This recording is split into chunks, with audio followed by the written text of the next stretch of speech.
The Middle East is entering a phase of military tension.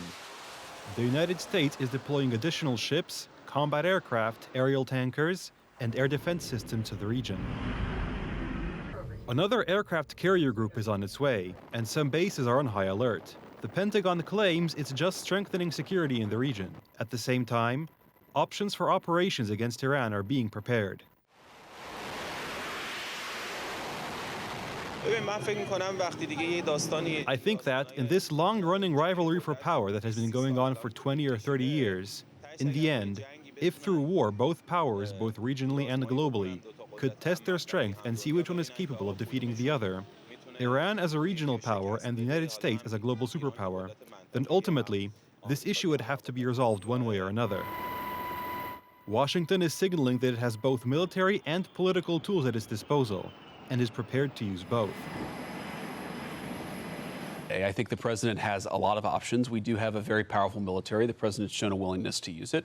He also has a remarkable diplomatic team. He's shown a willingness to use that too. And so what the president has been very clear with the Iranians, and actually I just talked to Steve Witkoff and Jared Kushner this morning about some of their negotiations, is the United States has certain red lines. Our primary interest here is we don't want Iran to get a nuclear weapon. We don't want nuclear proliferation.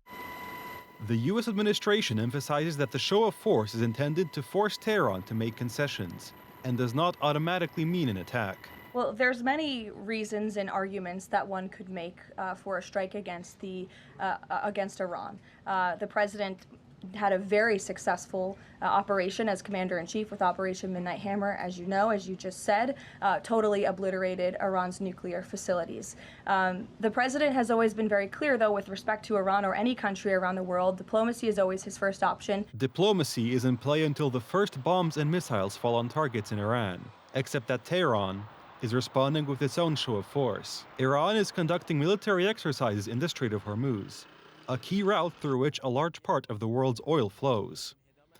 It has invited Russia and China to participate in the joint maneuvers. Disruption of traffic in this strait could affect fuel prices around the world within hours.